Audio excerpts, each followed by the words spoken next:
برادران اسلام، اللہ تبارک و تعالیٰ کے بے حد فضل و کرم، رب العالمین کی خاص مہربانی اور احسان سے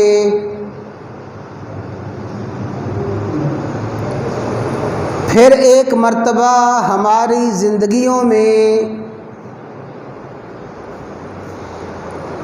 مقدس و متبرک مہینہ سایہ فگن ہو رہا ہے۔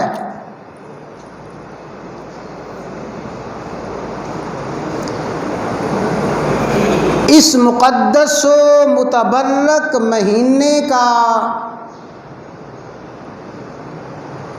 استقبال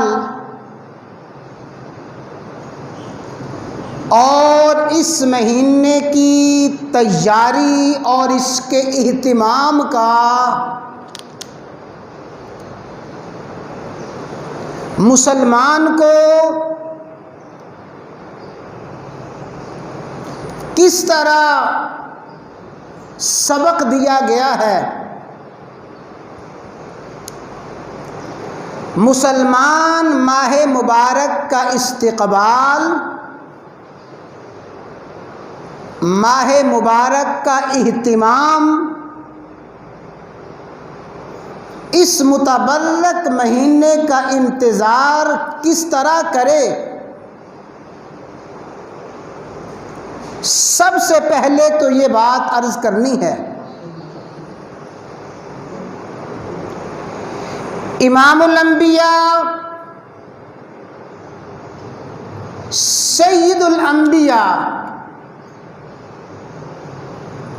سیدنا و مولانا محمد الرسول اللہ صلی اللہ تعالی علیہ وسلم نے اس مہینے کی آمد کا اور اس مہینے کے استقبال کا کیسے ذوق اور شوق دلایا۔ صحیح احادیث میں آتا ہے کہ ابھی ماہ مبارک کی آمد میں 2 مہینے باقی ہوتے تھے۔ 2 ماہ پہلے ہی رسول اللہ صلی اللہ علیہ وسلم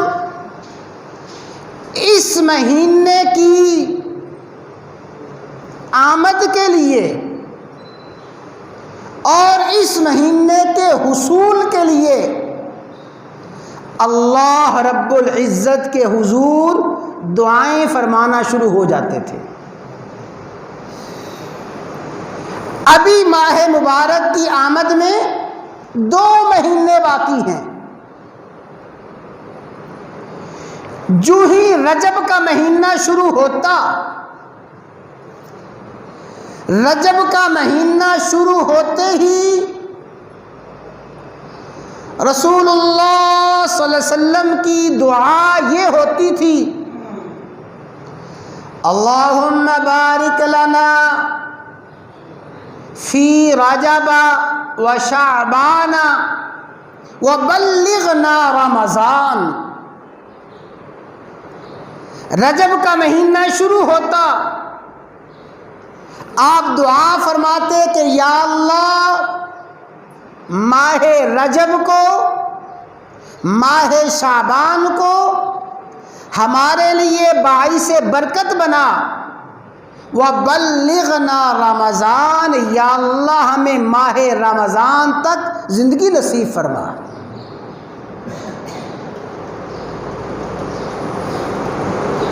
ابھی ماہ رمضان کی آمد میں 2 مہینے باقی ہیں۔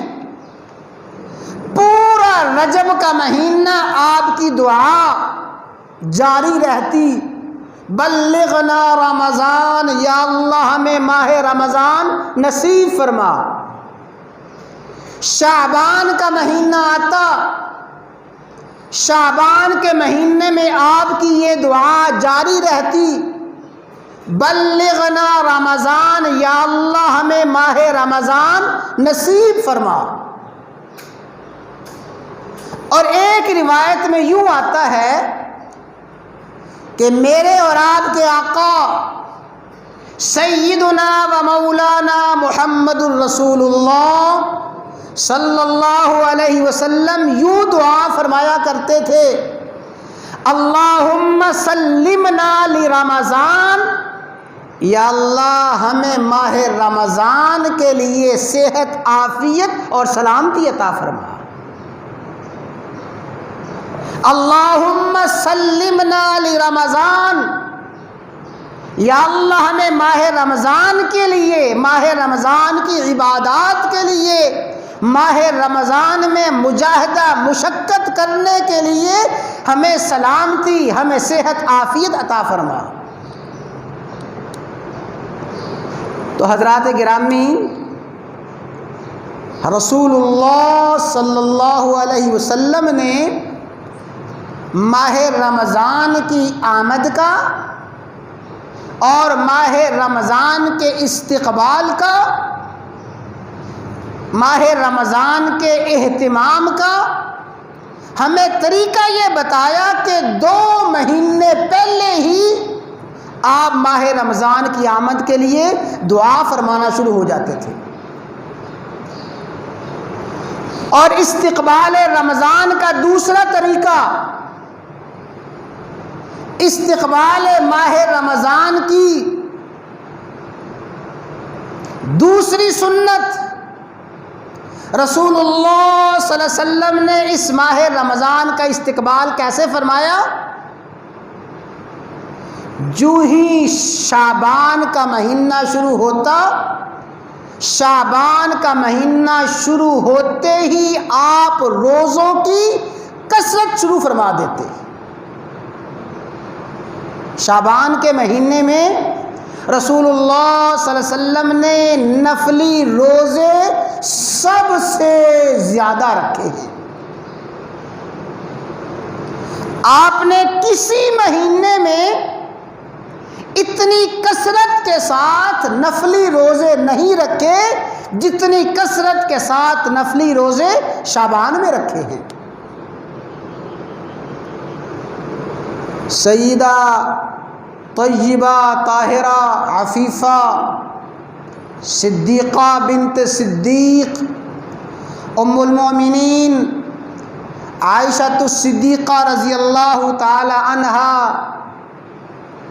ارشاد فرماتی ہیں کہ رسول اللہ صلی اللہ علیہ وسلم شعبان کا سارا مہینہ روزے رکھ کے گزارتے تھے، الا قلیلا، سوائے چند دنوں کے۔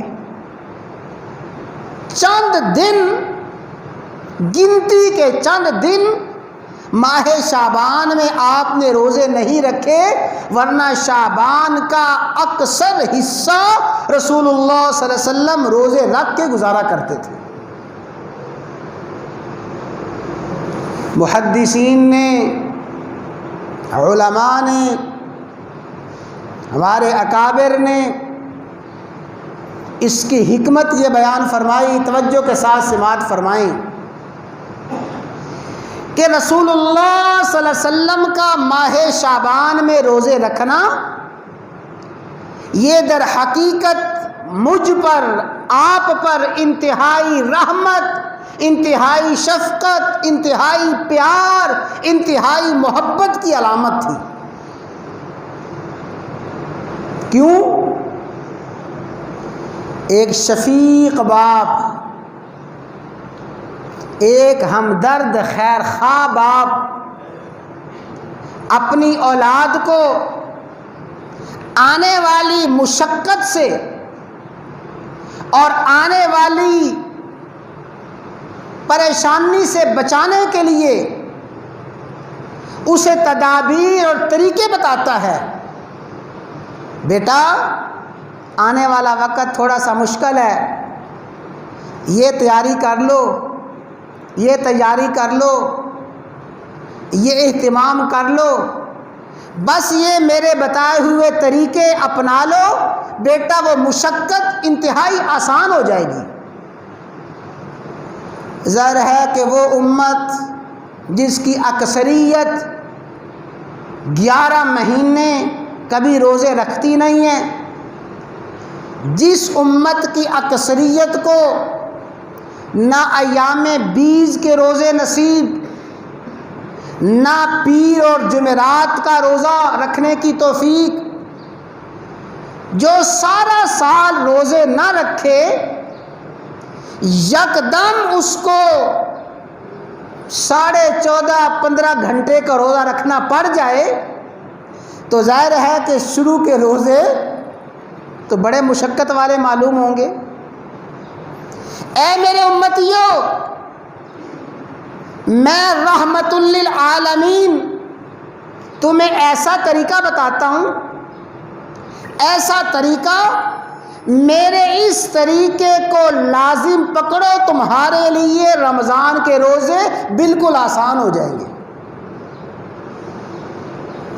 میرے بھائیوں ذرا توجہ فرمائیں کہ جو مسلمان ہر ہفتے، پورا سال ہر ہفتے 2 روزے رکھے، پیر کا روزہ، جمعرات کا روزہ، پھر ہر مہینے میں 3 روزے ایام 20 کے رکھے، چاند کی 13، 14، 15 ایام 20 کے 3 روزے ہر مہینے، ہر ہفتے میں 2 روزے، پھر محرم الحرام کی 9ویں 10ویں تاریخ آ گئی، 2 روزے رکھ لیے، پھر شعبان کا مہینہ شروع ہوا، شعبان کا مہینہ شروع ہوتے ہی روزے رکھنا شروع کر دیے، اور مسلسل شعبان کا مہینہ روزے رکھ کے گزارا۔ ایمانداری سے بتائیے ایسے شخص کے لیے رمضان کے روزے کو مشکل ہوں گے؟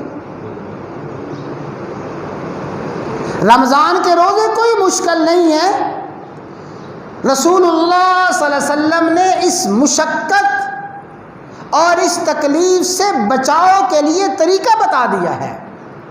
تو رسول اللہ صلی اللہ علیہ وسلم نے ماہ رمضان کا استقبال فرمایا، 2 مہینہ پہلے دعائیں فرما کے ماہ رمضان کا استقبال فرمایا، شعبان میں کثرت کے ساتھ روزے رکھ کے، اور تیسرا طریقہ اور استقبال کا تیسرا مسنون طریقہ جو آپ نے بتایا وہ یہ،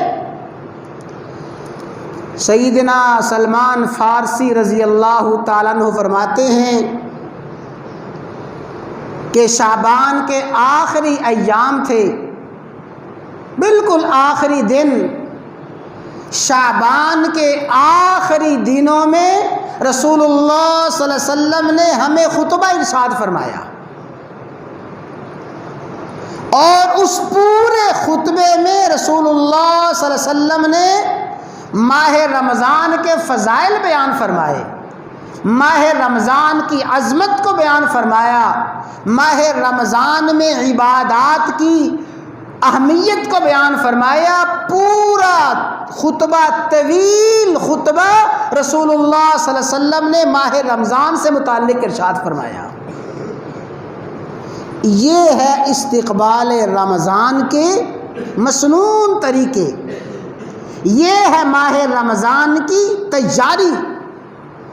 رسول اللہ صلی اللہ علیہ وسلم نے اس خطبے میں ارشاد فرمایا، ایھا الناس، اے لوگو،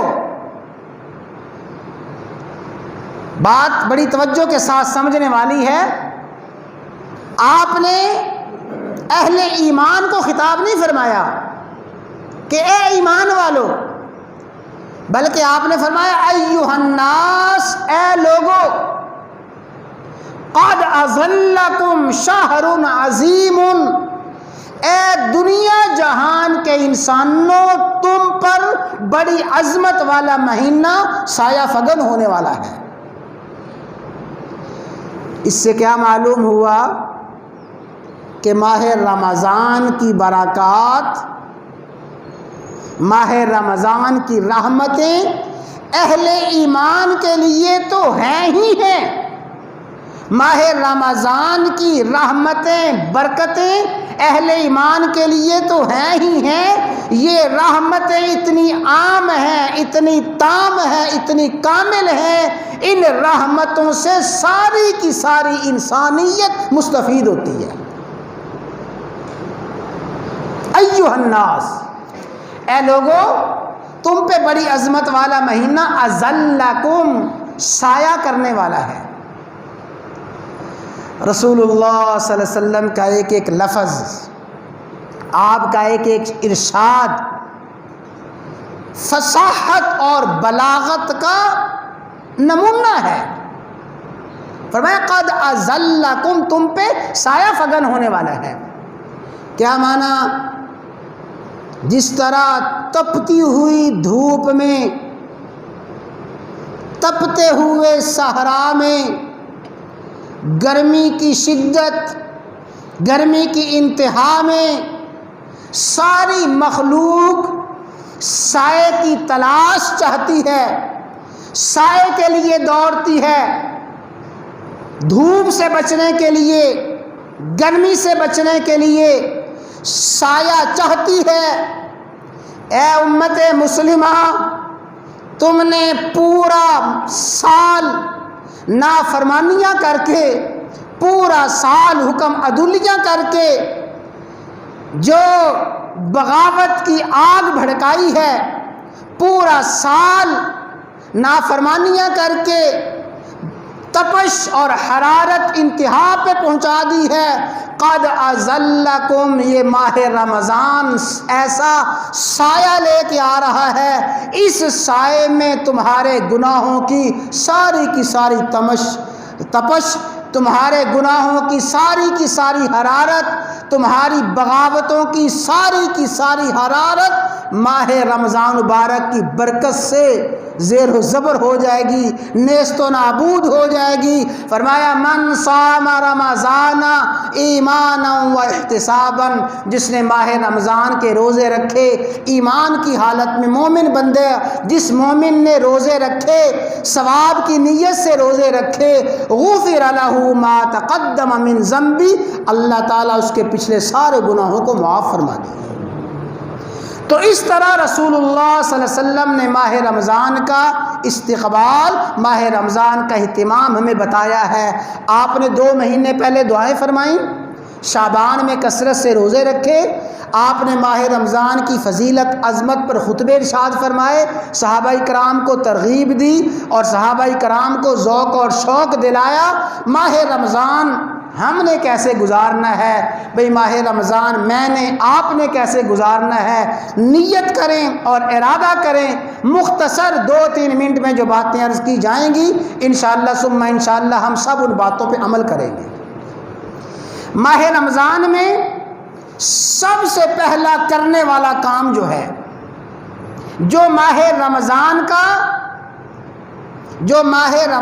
کا لب لباب، ماہ رمضان کا مقصود اعظم ہے، ماہ رمضان کا سب سے بڑا مقصد کیا ہے؟ لعلکم تتقون، تاکہ ماہ رمضان کے روزے رکھ کے تمہارے اندر تقوی آ جائے۔ اور تقوی کا خلاصہ یہ ہے، سیدنا عمر بن خطاب فاروق اعظم رضی اللہ تعالی عنہ نے ابی بن کعب سے پوچھا، اے ابی، قرآن کریم میں بار بار اللہ تعالیٰ نے تقوی کا ذکر فرمایا، یہ تقوی کیا ہے؟ تقوی کسے کہتے ہیں؟ متقی کسے کہتے ہیں؟ ابی بن کعب نے عرض کیا، اما سلکت طریقا ذا شوکا، امیر المومنین یہ فرمائیے کبھی ایسے راستے پہ چلے ہیں جو راستہ کانٹے دار ہو، جھاڑیوں والا راستہ، آپ کے دائیں طرف بھی کانٹے دار جھاڑیاں، بائیں طرف کانٹے دار جھاڑیاں ہیں، آپ درمیان میں سے گزر رہے ہیں، کبھی ایسے راستے پہ چلے ہیں؟ فرمایا ہاں بارہا چلا ہوں۔ تو امیر المومنین آپ کیا کرتے ہیں؟ فرمایا فشمرت واجتہدت، میں لپٹ جاتا ہوں، سمٹ جاتا ہوں، اپنے کپڑوں کو سمیٹ کر جسم کو لپیٹ کے دائیں بائیں کانٹے دار جھاڑیوں سے گزر جاتا ہوں تاکہ دائیں بائیں کانٹے دار جھاڑیاں مجھے نقصان نہ پہنچا دیں۔ ابی بن کعب نے فوراً عرض کیا امیر المومنین فذالک التقوی، تقوی اسی کا نام ہے، تقوی اسے ہی کہتے ہیں۔